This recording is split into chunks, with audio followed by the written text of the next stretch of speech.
I'm Christian Schaeffer with your WMAR 2 News Update. Investigators still trying to determine the cause of a fire that destroyed a local restaurant overnight. It's in the EDGEMERE area of Baltimore County, the Islander Inn, so right across the water from Hart Miller Island. Fire crews think it started in a storage area. Take a look at this video given to us by a viewer. They had a tough time fighting those big flames because crews lost water pressure. When they went inside the building, they had to come back out, call for more engines, and fight it from the outside. One firefighter suffered minor injuries, and two people who had been living in an apartment above that restaurant there in EDGEMERE did manage to escape.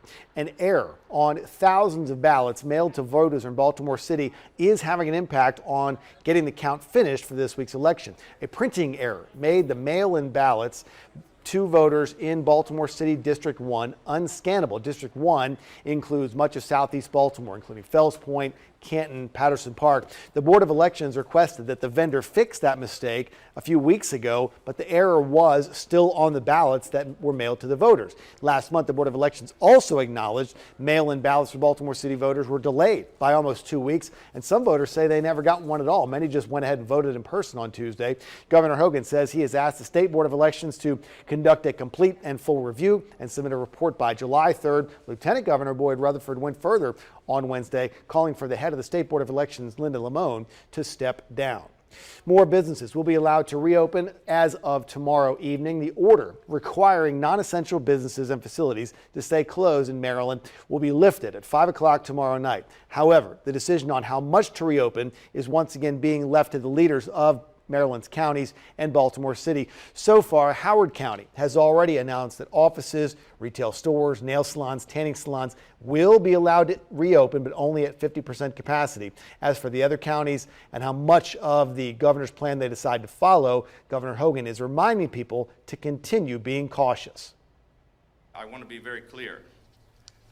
Just because Marylanders can return to the office doesn't mean that they should, and employees who can telework should continue teleworking whenever possible.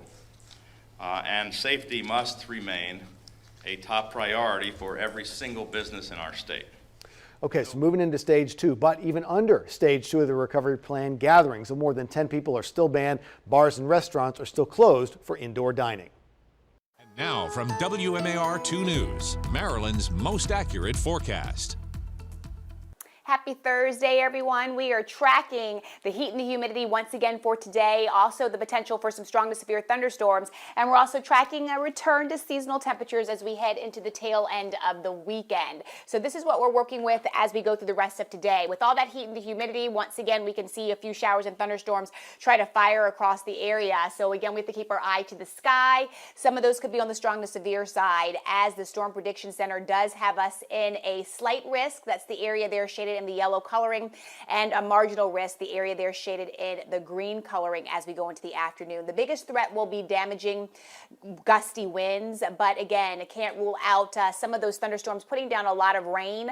We could get a little bit of training too, so we'll keep our eye on that. But all in all, that could cause the potential for flooding. This is what we have in terms of that 7-day forecast for today, as we have temperatures that are going to soar into the 90s once again. We keep the chances for the rain in the forecast for your Friday and Saturday. Temperatures close to 90 once again. And then, Christian, finally, nice and seasonal, low humidity as we head into Sunday. Okay, Lynette, thanks very much. Keep right here online at WMAR2news.com all day long for updates on top stories and breaking news. For news and weather on the go, you can always download the WMAR2 News app. It's in the App Store. It's got live radar, and you can set up breaking news alerts to come straight to your phone or tablet. Thanks for watching. I'm Christian Schaeffer. This WMAR 2 News Update is sponsored by Jones Junction.